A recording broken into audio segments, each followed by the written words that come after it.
Chapter 1, The Tower of Power. Abernathy Tower, rising high above the busy streets of Manhattan, stood as a symbol of authority, wealth, and ambition. Its sleek glass facade gleamed in the sunlight, reflecting the hustle and bustle of New York City below. To those who worked inside its walls, it was both a sanctuary of success and a fortress of pressure. And at its pinnacle sat John Abernathy, a man who had built this empire from the ground up. John was in his late 60s, a formidable figure with a tall, broad-shouldered frame that exuded power. His piercing blue eyes, framed by neatly styled silver hair, were known to intimidate anyone who dared meet his gaze for too long. His tailored suits were always impeccable, a sign of his wealth and the status he had fought so hard to achieve. Born to a poor factory worker and a homemaker in a small Midwestern town, John had clawed his way out of poverty through sheer determination and ruthless ambition. He was a man who had always believed in one thing: power was everything. The early years of John's life were marked by struggle and sacrifice. His father had died when John was just 10 years old, leaving his mother to work multiple jobs to make ends meet. She had always encouraged him to study hard, believing that education was the key to a better life. John took her words to heart. From an early age, he became fiercely competitive, determined to rise above his circumstances. He won a scholarship to an Ivy League university, where he studied business with a singular focus. He was not content to simply learn, he wanted to dominate. He built connections, formed alliances, and outmaneuvered his peers at every turn. By the time he was in his 30s, John had already made a name for himself as a shrewd businessman with a knack for turning failing companies into profitable ventures. He had a talent for seeing what others could not, for identifying opportunities and exploiting them to his advantage. Over the years, he expanded his business empire into real estate, finance, technology, and more. Abernathy Enterprises became a conglomerate that controlled billions of dollars in assets. John was at the top of his game, and he intended to stay there. But as he approached his late 60s, a nagging feeling began to settle in, a sense that something was missing. His life, though filled with wealth and power, felt increasingly hollow. He had sacrificed so much to get here: friends, relationships, even family. And now, with no heirs and no meaningful connections, he felt the weight of his choices pressing down on him like a heavy stone. On a crisp Wednesday morning, John entered the lobby of Abernathy Tower, his mind preoccupied with the upcoming board meeting. The fate of a multi-billion-dollar merger hung in the balance, and he needed to be sharp. His footsteps echoed off the marble floors, and the lobby, filled with polished steel and glass, was bustling with activity. Employees moved quickly, clutching coffee cups and files, their faces set with determination or anxiety. The energy in the building was palpable, a reflection of John's relentless drive for success. As he made his way to the elevators, John's gaze fell upon Marcus Davis, a janitor who was carefully wiping down the large glass doors at the building's entrance. Marcus was a tall black man in his late 40s, with broad shoulders and hands that bore the scars of a lifetime of hard work. His face was lined with deep wrinkles, not just from age but from years of labor and hardship.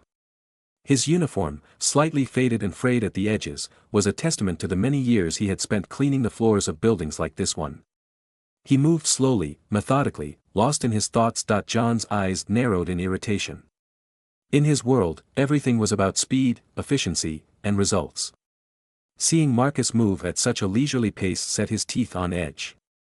He had little patience for anyone who didn't move with purpose. "Hey, you!" John barked, his voice booming across the lobby and cutting through the low hum of chatter. "Can't you see people are trying to get through? Move faster or get out of the way." Marcus turned around slowly, his deep brown eyes meeting John's cold blue ones. For a brief moment, there was a flash of something in Marcus's eyes, something like recognition, a flicker of emotion that quickly disappeared.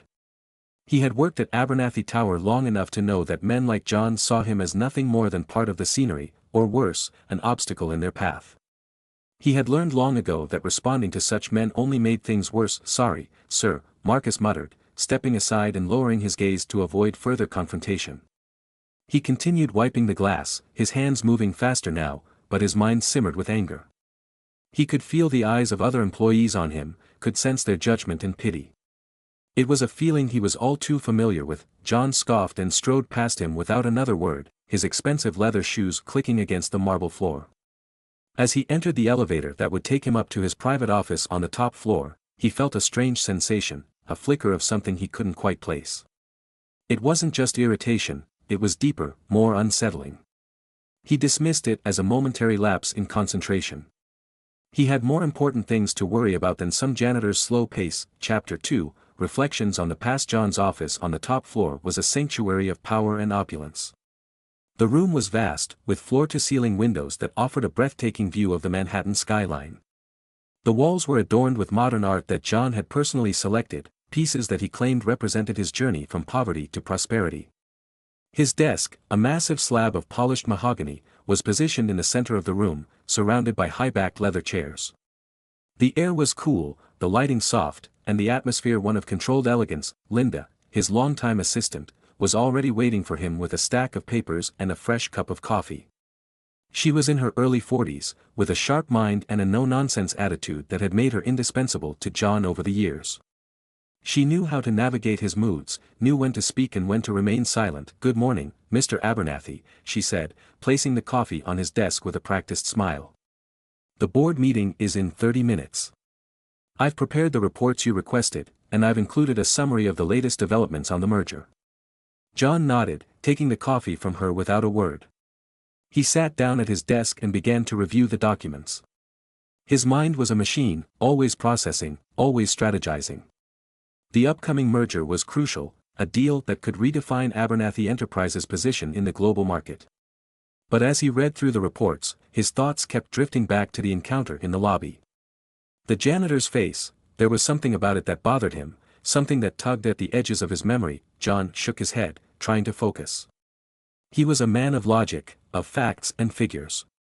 There was no room in his life for distractions, for emotions. Yet, despite his best efforts, he couldn't shake the feeling that something was off. He had seen that face before, but where? Meanwhile, Marcus Davis finished his morning shift and headed to the small, dingy break room in the basement of Abernathy Tower. The room was poorly lit, with flickering fluorescent lights and walls that were yellowed with age. A small television in the corner played an old sitcom with the volume turned down low.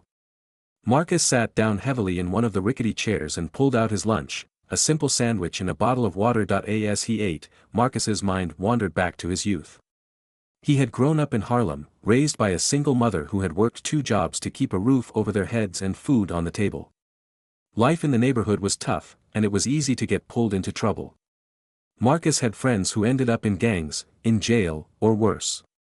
But he had dreams of becoming an artist, of painting murals that would bring color and life to the gray streets of his childhood. He wanted to create something that would last, something that would mean something. That he met Sandra when he was 19. She was beautiful, with a warm smile and a laugh that could light up a room. They fell in love fast and hard, and for a while, Marcus felt like he had finally found something good in his life. But when Sandra got pregnant, their young love was tested. Marcus dropped out of school to work and support them, taking on any job he could find, from loading docks to construction sites, anything that paid. But it was never enough. The stress and strain of their situation took a toll on their relationship, and one day, Sandra left, taking their son, Daniel, with her. For years, Marcus tried to stay in touch with his son. He sent letters, made phone calls, tried to visit, but Sandra had moved far away, and communication became difficult. Eventually, the letters stopped coming, and the phone calls went unanswered. Marcus was left with nothing but memories and a few faded photographs of his boy. He often thought about Daniel.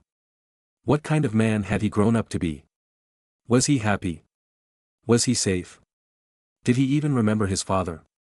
These questions haunted Marcus, especially on days like today when he was reminded of how little he had to show for his life. Chapter 3, The Boardroom Battle. The board meeting was held in one of the building's state-of-the-art conference rooms, a sprawling space with a long glass table, plush leather chairs, and a massive digital screen on one wall. The room was filled with some of the most powerful people in the city, bankers, investors, and industry leaders, all dressed in expensive suits and exuding confidence. They were there to discuss the potential merger that could make or break Abernathy Enterprises. John sat at the head of the table, his expression stern and unreadable. He listened intently as the head of finance presented the numbers for the proposed merger, his mind racing through the possibilities. The merger would mean expanding their market share, but it also came with significant risks. competitors ready to pounce, regulatory hurdles to overcome, and, of course, the shareholders to appease. As the discussion continued, John's mind began to wander again. The janitor's face, it was like a ghost from his past, something he couldn't quite place but couldn't ignore. He had been with many women in his youth, but one, in particular, stood out. Caroline West. She was different, kind, smart, and beautiful. They had a brief relationship, but when she told him she was pregnant, John had panicked. He was too focused on his career, too determined to succeed. He chose his path, and she chose hers. Mr. Abernathy, your thoughts? One of the board members asked, snapping John back to the present. John cleared his throat, his authoritative demeanor returning. I believe the merger is the right move. The risks are manageable, and the potential rewards far outweigh them. We need to move forward with confidence. The room nodded in agreement, and the meeting continued. But John's mind was elsewhere, grappling with an uncomfortable feeling that was slowly growing inside him, a feeling he hadn't experienced in years. Uncertainty. Chapter 4. A letter from the past. That evening, John returned to his office, feeling drained from the day's events. As he sat at his desk, reviewing the minutes of the board meeting, Linda knocked on the door and entered, carrying a small white envelope. She placed it on his desk, her expression curious. This came for you, Mr. Abernathy. It's from a law firm, she said. John glanced at the envelope. It bore the return address of a law firm he hadn't dealt with in years. He hesitated for a moment, then picked it up and opened it. As he read the contents, his hands began to tremble. The letter was brief, written in cold, formal legal language. It informed him of the recent passing of a woman named Caroline West, a name that hit John like a punch to the gut. Caroline had been a significant part of John's life many years ago, back when he was still trying to make a name for himself. They had a whirlwind romance that ended abruptly when she told him she was pregnant. John, driven by ambition and fear, had turned his back on her, but the letter held an even bigger revelation. Caroline had a son. A son she claimed was John's. His name was Daniel West, and he was now in his mid-20s, living somewhere in New York. John's first reaction was disbelief. How could this be? How could he have a son he never knew about? But as he continued to read, his skepticism turned to curiosity, and then to fear. If this was true, what would it mean for his carefully crafted life? He sat back in his chair, the weight of the letter pressing down on him. He had built his life on order, control, and discipline. Yet, despite all his success, there was always something that seemed missing, a shadow lurking in the corner of his mind, an emptiness he could never quite fill. And now, this letter threatened to tear down everything he had built. Chapter 5. The search begins. John Abernathy sat at his polished mahogany desk, his thoughts swirling like a storm. The letter from the law firm lay open in front of him, its contents shaking the foundation of his carefully controlled life. He had spent decades crafting his empire, moving people like chess pieces on a board, but this was a game he was not prepared to play. A son. He had a son out there, somewhere, a product of a brief and distant relationship with Caroline West. She had died recently, leaving behind a mystery that was now John's to solve. His mind raced with questions. What kind of person was Daniel West? Was he a threat to the Abernathy legacy, or an opportunity? John's business instincts kicked in, and he knew he needed to get ahead of this situation, control it before it controlled him. John pressed a button on his intercom. Linda, get me a private investigator. The best one you can find. Linda's response was quick. Of course, Mr. Abernathy. I'll arrange it immediately. Within hours, John was sitting across from a seasoned private investigator named Peter Lawson. Lawson was in his late 50s, with graying hair and a demeanor that spoke of a man who had seen it all. He had a reputation for discretion and thoroughness, qualities John valued. I need you to find someone, John said without preamble. He pushed a folder across the desk. Inside were the sparse details he had on Daniel West, birth date, last known address, and a single faded photograph. His name is Daniel West. He's somewhere in New York. I need to know everything, where he lives, what he does, who he associates with. I want a full report. Lawson nodded, his expression neutral. I'll need a week, maybe 2. It depends on how much information there is to go on. John's face tightened. Do it in a week. Money is not an issue. And I want this kept quiet. No one outside this room should know about this. Lawson gave a small, almost imperceptible smile. Understood, Mr. Abernathy. I'll be in touch. As the investigator left, John sat back in his chair, staring out at the sprawling cityscape. He felt a strange mixture of anticipation and dread. He was a man used to having control, but this was different. He had no idea what he would find, or how it might change his life. Meanwhile, on the other side of the city, Marcus Davis was also beginning his search, though with far fewer resources. Unlike John, Marcus had no investigators at his disposal, no vast network of connections to call upon. But he had something else, a father's determination, fueled by years of regret and longing. After his encounter with John in the lobby, Marcus knew he needed to act. He could no longer just hope that one day Daniel might find him. He had to take matters into his own hands. His first step was to reconnect with some old friends from his neighborhood who might know something about Sandra, Daniel's mother. He took the subway to Harlem, his old stomping grounds. The ride was long and the train crowded, but Marcus barely noticed. His mind was elsewhere, filled with memories of his youth. He thought about the choices he had made, the paths he had taken, and how they had all led him to this moment. When he arrived, he made his way to a small, run-down diner that had been a neighborhood staple for decades. Inside, he saw familiar faces, men and women who had known him since he was a teenager. He greeted them with nods and handshakes, exchanging small talk before getting to the point. "Hey, has anyone seen or heard from Sandra recently?" he asked, trying to sound casual. "I've been trying to track her down." One of the older men, Ray, looked up from his coffee. Ray was in his 60s, a former boxer who still had the broad shoulders and sharp eyes of his younger days. "Sandra? Man, I haven't seen her in years. Last I heard, she moved out to Queens, but that was a long time ago." Marcus nodded, though he felt a pang of disappointment. He had hoped for more concrete information, something he could use to find Daniel. Still, it was a start.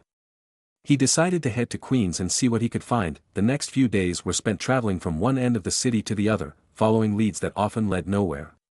He knocked on doors, asked questions, showed Daniel's old photograph to anyone who would listen. Most people shook their heads, unfamiliar with the face in the picture. But Marcus kept going, driven by a determination that refused to let him stop. On the third day, he got a small break. An elderly woman, who lived in a small apartment complex in Queens, recognized the photograph. "Yeah, I think I remember that boy," she said slowly. "He used to live here with his mom. Nice kid. Quiet. They moved out a few years back." Marcus's heart leapt. "Do you know where they went? Did they leave a forwarding address or anything?" The woman shook her head. "No, sorry. They just packed up one day and left. But I think he might have been in touch with someone around here. Maybe check with the corner store owner. He knows everyone." Marcus thanked her and hurried to the corner store. The owner, a middle-aged man with a kind smile, listened to Marcus's story and agreed to keep an eye out. It wasn't much, but it was the closest Marcus had come to finding his son in years. As he left the store, he felt a flicker of hope. It was a small step, but it was progress. Chapter 6, Closing in on the truth. The following week, Peter Lawson, the private investigator hired by John Abernathy, returned with his findings. John sat behind his massive desk, his expression inscrutable. As Lawson laid out the file, "Daniel West," Lawson began, opening the folder. "He's currently living in a modest apartment in Astoria, Queens. Works at a community center teaching underprivileged kids. He seems to be a good kid, no criminal record, no trouble with the law. Keeps a low profile." John listened intently, his fingers steepled under his chin. "And his mother? Caroline? She passed away about 6 months ago," Lawson replied. "Cancer. It seems Daniel took care of her until the end. They were close." John felt a pang of something he couldn't quite identify. Guilt? Regret? He wasn't sure. What else? "There's something else," Lawson continued, flipping to another page in the file. "There's a man who's also been asking about Daniel. A janitor who works in this very building, Marcus Davis." John's eyes narrowed. "The janitor?" "Yes," Lawson confirmed. "He's been going around, asking questions, trying to find Daniel. It seems he raised him for some time after his mother left. They were close. John's mind reeled. He remembered the face of the janitor he had dismissed in the lobby, the intensity in his eyes. Was this the same man? And what was his connection to Daniel? The pieces were falling into place, and John didn't like the picture they were forming. "Keep digging," John said, his voice cold. "I want to know everything about this Marcus Davis. I want to know what he wants with Daniel." Lawson nodded. "Understood, Mr. Abernathy. I'll get back to you as soon as I have more." After the investigator left, John stared out the window, his mind racing. This was more complicated than he had anticipated. A son he had never known, a janitor with a connection to him, and a lifetime of lost time and missed opportunities. For the first time in his life, John felt something he had rarely experienced: vulnerability. Meanwhile, Marcus was making his own progress. After days of searching, he had finally managed to track down Daniel's current address. His heart pounded with anticipation as he stood outside the modest apartment building in Astoria. He had waited so long for this moment, and now that it was here, he wasn't sure what to do. Should he just knock on the door? What would he say? He took a deep breath and made his way to the third floor. His steps were slow, each one heavier than the last. When he reached Daniel's door, he hesitated, his hand hovering just inches away from the wood. Memories flooded his mind, memories of holding his son as a baby, of teaching him to ride a bike, of reading him bedtime stories. And then the memories of losing him, of all the years he had spent searching and hoping. With a deep breath, Marcus finally knocked. A moment later, the door opened, and there stood Daniel West. He was older now, of course, but Marcus would have recognized him anywhere. He had his mother's eyes, but the shape of his jaw was all Marcus. "Daniel," Marcus said softly, his voice trembling. "It's me, Dad." Daniel's expression shifted from confusion to shock, and then to something else, something darker. "Dad? What are you doing here?" Marcus took a deep breath. "I've been looking for you, son. I never stopped looking." Daniel's face hardened. "Looking for me? You abandoned me. You left me." "No, that's not true," Marcus said, his voice filled with emotion. "I tried, Daniel. I tried so hard to stay in your life, but things were complicated. Your mom moved away, and I didn't know where to find you." Daniel shook his head, anger flashing in his eyes. "You could have tried harder. You could have fought for me." Marcus felt his heart break. "You're right. I could have done more. I should have done more. But I'm here now, and I want to make things right." Daniel looked away, his jaw clenched. "It's too late, Dad. You can't just walk back into my life and expect everything to be okay." "I know," Marcus said softly. "I know it won't be easy. But I'm willing to try if you are." There was a long silence as Daniel stared at his father, his expression unreadable. Finally, he spoke. "I need time to think." Marcus nodded, his heart heavy. "Take all the time you need, son. I'll be here." Chapter 7. The unraveling. The news of Marcus's encounter with Daniel spread quickly to John Abernathy. He had instructed Lawson to keep him updated on every move, and the moment Lawson reported Marcus's visit to Daniel's apartment, John felt a mix of emotions he couldn't quite name. Anger? Jealousy? Fear? He wasn't sure. John's first instinct was to confront Marcus, to demand answers. But as he sat in his office, staring out at the city below, he realized that this wasn't a problem he could solve with intimidation or money. This was different. This was personal. He decided to meet Marcus on neutral ground. He sent a message through Lawson, requesting a meeting at a small cafe on the outskirts of the city. To his surprise, Marcus agreed. When they met, the atmosphere was tense. They sat across from each other at a small table, the sounds of clinking cups and low chatter filling the space around them. For a moment, neither man spoke. Finally, John broke the silence. "I understand you've been looking for Daniel." Marcus nodded, his expression guarded. "I have. And I found him." John took a deep breath. "I want to know why. Why are you looking for him now, after all these years?" Marcus's eyes narrowed. "Why do you care? What does Daniel mean to you?" John hesitated, then decided to be honest. "He's my son. I just found out recently, after Caroline passed away. I had no idea." Marcus's face softened slightly, but his guard was still up. And what do you want from him? Money? Power? What? John shook his head. I don't know. I just want to know him. I want to see if there's a chance for something. Redemption, maybe. Marcus studied John for a long moment. You think you can just buy your way into his life? He doesn't need your money. I know, John replied quietly. I'm not trying to buy him. I just want to make things right. Marcus nodded slowly. So do I. But it won't be easy. He's hurt. He feels abandoned. John sighed. I know that feeling too well. They sat in silence for a moment, two fathers connected by a son they both wanted to reach. It was clear that this would be a long journey, filled with challenges and uncertainties. But for the first time, John and Marcus realized they might have to work together to make things right. Chapter 8, Rebuilding Bridges. The following weeks were filled with uncertainty. Daniel had told Marcus he needed time to think, and neither John nor Marcus wanted to push him too hard. They both knew that if they were going to rebuild a relationship with him, it had to be on his terms. John found himself in unfamiliar territory. He was used to being in control, to dictating the terms of every deal, every relationship. But now, he was at the mercy of his son's decisions. It was a humbling experience, and one that forced him to confront parts of himself he had long buried. He began to spend more time away from the office, delegating responsibilities to his executive team. He took walks in Central Park, reflecting on his life and the choices he had made. He thought about Caroline and what could have been if he hadn't been so driven by ambition. He thought about Daniel, a son he had never known, and wondered if there was still time to be a father. Marcus, meanwhile, continued to reach out to Daniel, sending messages of support and encouragement.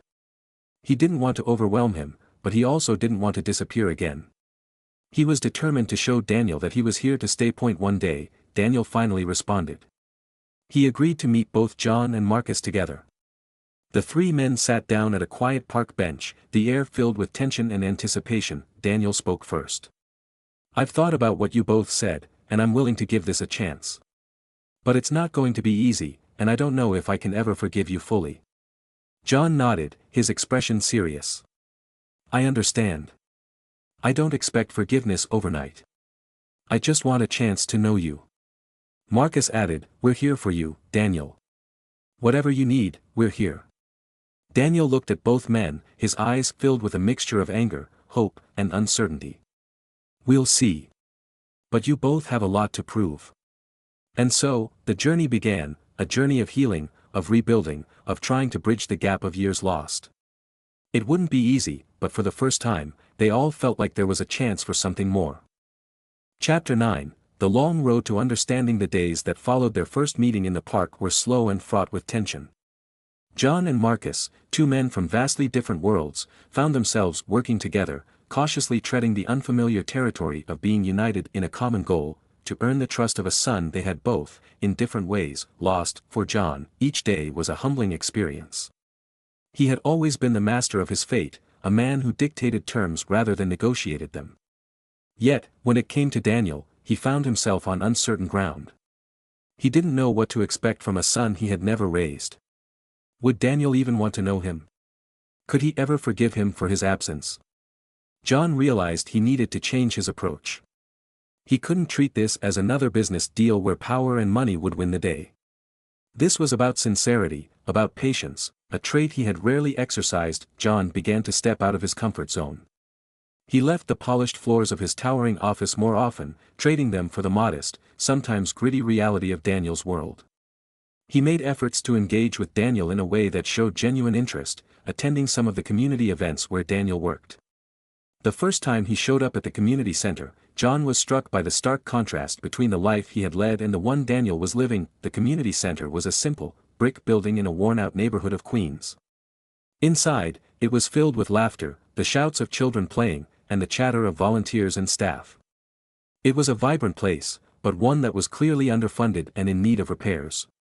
John felt out of place in his tailored suit amidst the casually dressed volunteers, but he knew he had to start somewhere. He watched Daniel interact with the kids, teaching them basketball and helping them with their homework. The children adored him. He was more than a teacher to them, he was a mentor, a role model.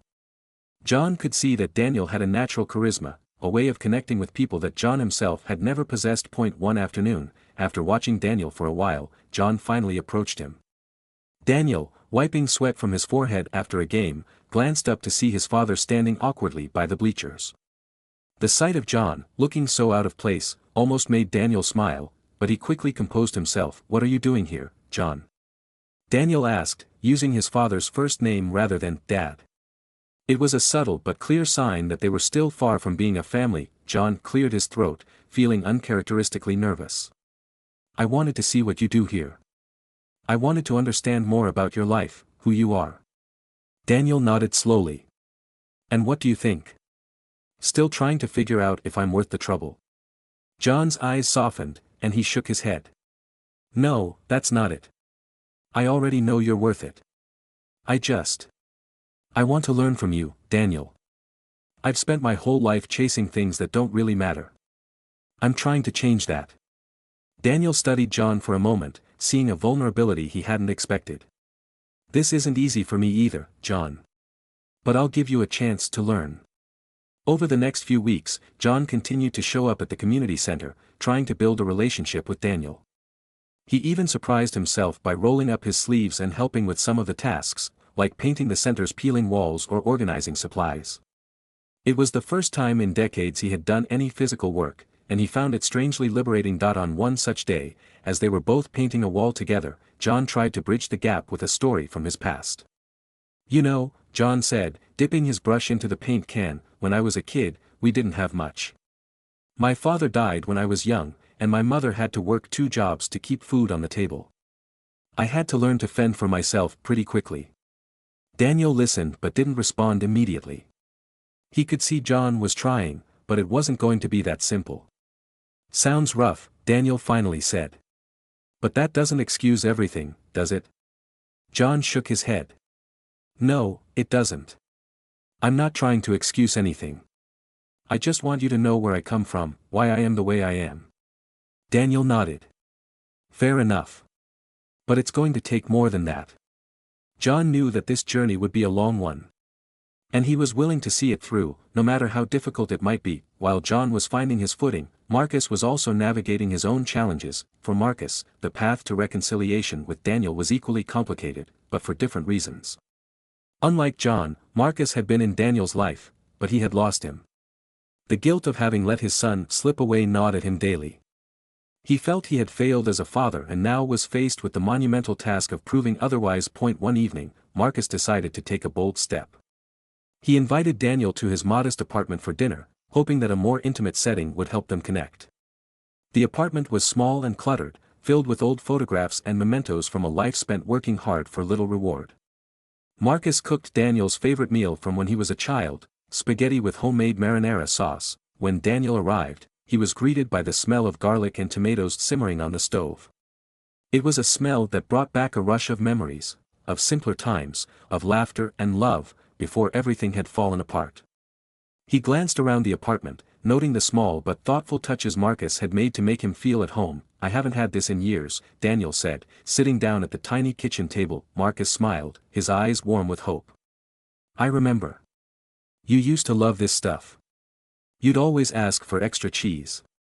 Daniel chuckled softly, the first sign of warmth he had shown all evening. "Yeah, I guess I did." They ate in silence for a while, the tension slowly melting away with each bite. Finally, Marcus spoke. "Daniel, I want you to know that I'm not here to try and erase the past. I know I messed up. I know I should have done more to keep you in my life. But I never stopped thinking about you. Never stopped loving you." Daniel put his fork down, his expression serious. "I hear you, Dad. And I believe you. But it's not just about what you say. It's about what you do. Words are easy. Actions are harder." Marcus nodded, feeling the weight of his son's words. "You're right. And I'm ready to do whatever it takes to show you that I mean it." After dinner, they went through old photo albums. Marcus showed Daniel pictures from his childhood, birthdays, holidays, random moments that Marcus had captured. As they flipped through the pages, Marcus shared stories, some funny, some bittersweet, about the times they had shared and the struggles they had faced. For the first time in years, they laughed together, the sound of their shared history bridging the gap between them. But just as things seemed to be improving, a new challenge emerged. John had decided to step up his involvement, and his presence began to stir tensions. Daniel found himself caught between two worlds, his wealthy, powerful biological father and his humble, hardworking dad. It was a delicate balance, and he struggled to navigate his feelings toward both men. Chapter 10, Collisions and Conflicts. As John continued his efforts to be a part of Daniel's life, it became clear that his presence was causing friction. Marcus had noticed the subtle changes in Daniel's demeanor. There was a distance, a guardedness that hadn't been there before. Marcus knew it wasn't just about him, it was about John's influence, the pressure of having two fathers who represented such different worlds. One evening, after a particularly tense day at the community center where both John and Marcus had shown up, Daniel called for a meeting. The three of them sat down in a small diner, away from the prying eyes of the community center or the corporate world. "We need to talk," Daniel said, his voice firm. "This isn't working." John and Marcus exchanged glances, both sensing the frustration in Daniel's tone. "I appreciate what you're both trying to do," Daniel continued. "But I feel like I'm being pulled in two directions. John, you're trying to make up for lost time, but sometimes it feels like you're just trying to prove something." John's face tightened. "I'm not trying to prove anything, Daniel. I'm trying to be there for you." "I know," Daniel replied. "But it's overwhelming. You're showing up at the community center, trying to be involved in everything I do. It's a lot to take in." Marcus, sensing the tension, decided to speak up. "John, maybe we need to give him some space. This isn't about competing for his attention. It's about being there when he needs us." John nodded, though his expression remained strained. "I understand. I don't want to lose him before I even have a chance to know him." Daniel sighed, running a hand through his hair. "Look, I get that you both want to be a part of my life. But I need to figure things out for myself. This isn't something that can be fixed overnight. I need time to process everything." The conversation left John feeling helpless, a feeling he was not accustomed to. For Marcus, it was a reminder that love couldn't be forced, it had to be earned, slowly and steadily. As the days passed, Daniel withdrew a bit, focusing on his work at the community center. John, true to his word, gave him space but couldn't shake the feeling of losing control.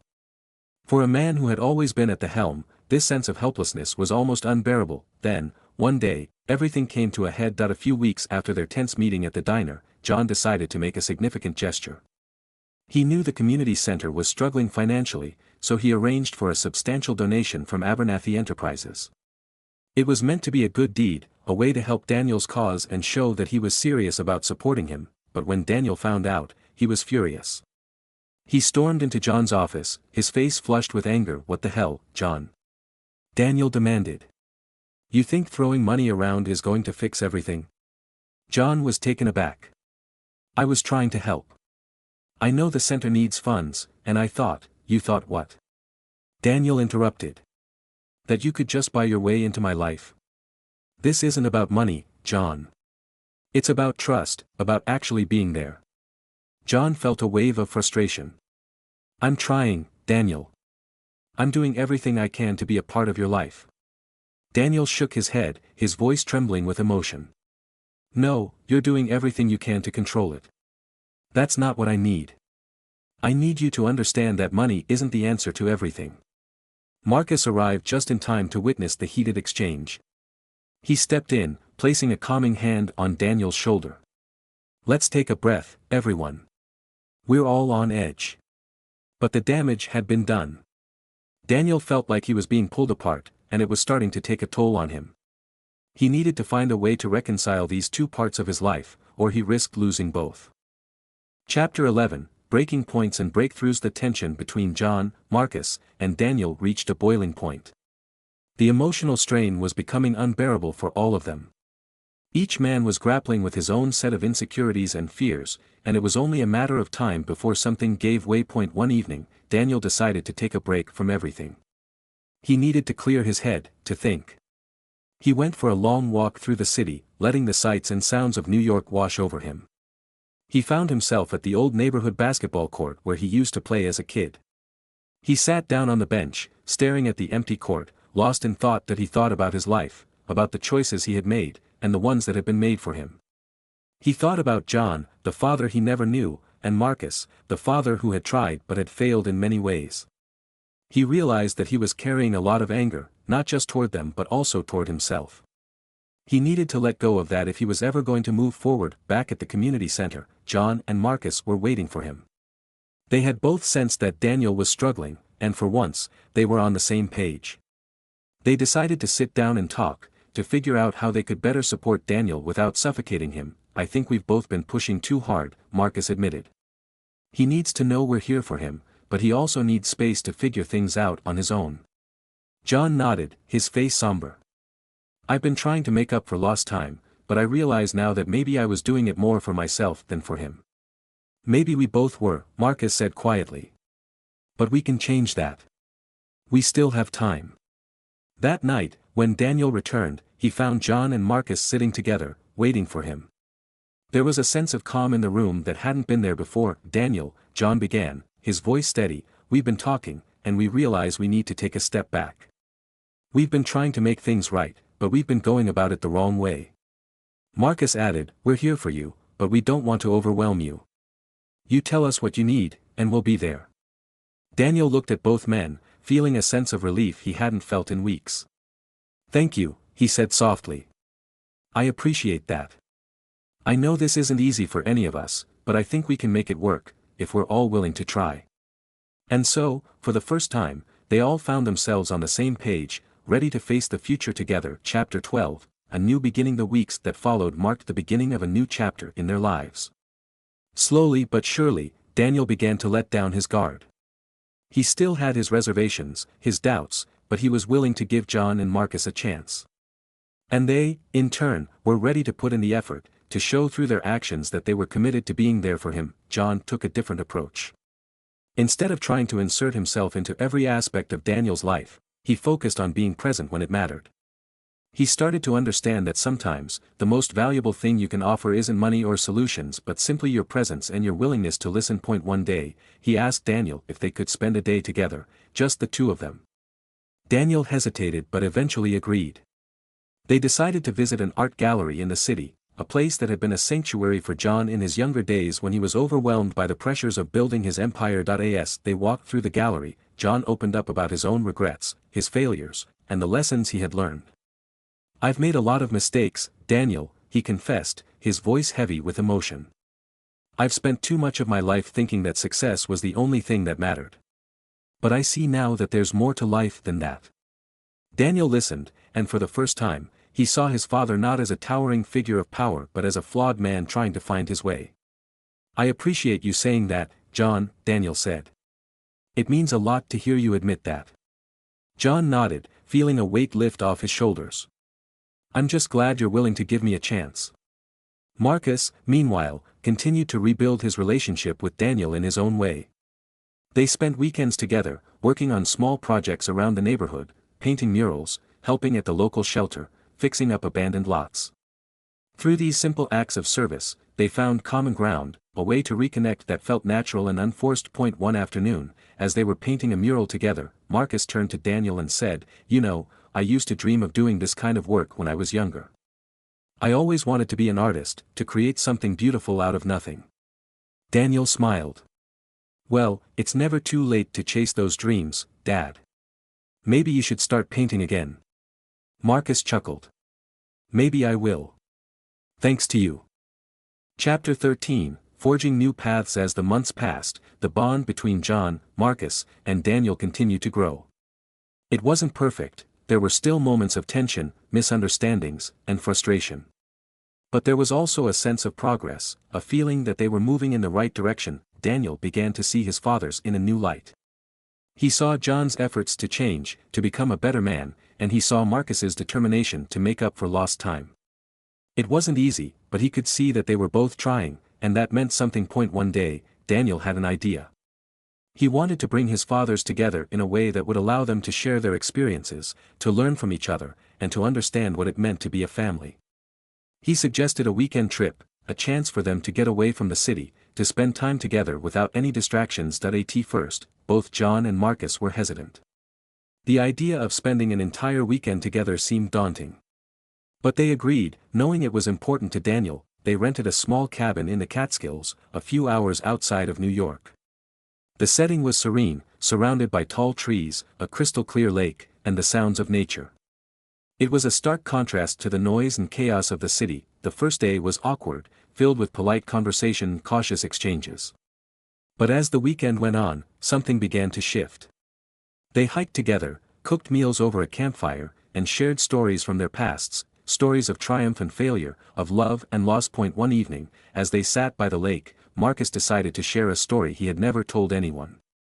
"When I was young, I was angry a lot. I didn't have a father figure, and I made some bad choices. But when you were born, Daniel, everything changed. I had a reason to be better, to try harder. But I lost my way, and I'm sorry for that." John listened, feeling a deep sense of empathy. "I was so focused on my career that I didn't even consider what it meant to be a father. I thought success would fill the void, but it didn't. Now, I just want to be part of something real, something that matters." Daniel looked at both of them, feeling a sense of peace wash over him. "I think we're all trying to figure things out. But we're here, together, and that's a start." The weekend was a turning point. For the first time, they began to see each other not as adversaries or competitors but as family. It wasn't perfect, and it never would be, but it was real. Chapter 14, Healing and Hope. The months that followed were marked by continued growth and healing. John, Marcus, and Daniel settled into a rhythm, learning to navigate their new relationships with patience and understanding.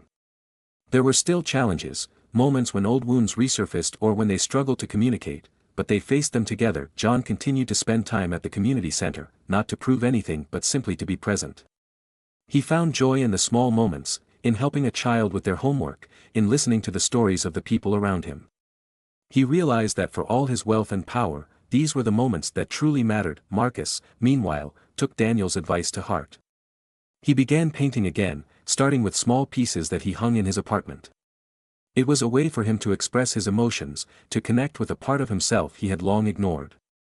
He even started teaching an art class at the community center, sharing his passion with others. One day, Daniel surprised both John and Marcus by inviting them to an art exhibit at a local gallery. The exhibit featured community artists, including Marcus. John, dressed more casually than usual, looked around the gallery with genuine interest. As they stood together, admiring Marcus's work, Daniel spoke up. "I wanted you both to be here because this is part of who I am too. Art, community, giving back. It's not about money or status, it's about creating something meaningful." John nodded, his eyes fixed on a painting of a father and son walking through a park. "It's beautiful, Daniel. I'm proud of both of you." Marcus smiled, feeling a warmth in his chest. "Thanks, John. That means a lot." For the first time, there was a sense of unity among them, a feeling that they were all part of something bigger than themselves. Chapter 15, Looking to the future. As they continued to rebuild their lives together, Daniel made a decision. He wanted to start a non-profit organization focused on mentoring young people in underserved communities, providing them with opportunities to learn, grow, and succeed. It was a cause close to his heart, and he knew it was something that could make a real difference. John, seeing an opportunity to support Daniel in a meaningful way, offered to help with the initial funding. But this time, he did it differently. Instead of making a grand gesture, he sat down with Daniel to discuss how they could work together, respecting Daniel's vision and goals. "I want this to be your thing, Daniel," John said. "But if there's any way I can help, I'm here." Daniel appreciated the gesture. "Thanks, John. I could use some help with the business side of things. And maybe some of your connections could help us get started."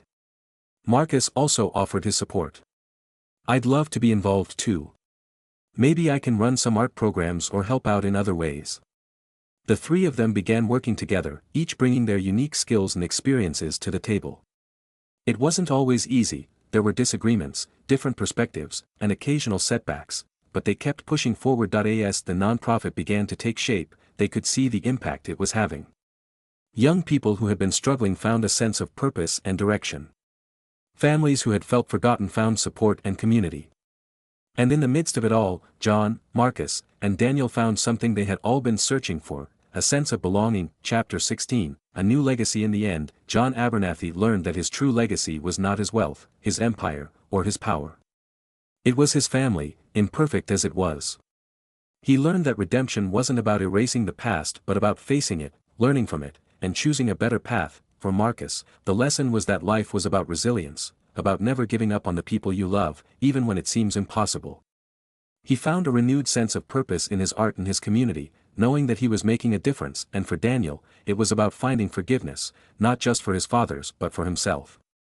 He realized that his story was just beginning and that he had the power to shape it however he wanted. Together, they chose to move forward, not defined by their past but by the choices they made to stand by each other, no matter how hard it got. For John Abernathy, Marcus Davis, and Daniel West, this was the hidden truth, that family isn't about perfection, it's about trying, forgiving, and loving, no matter the cost.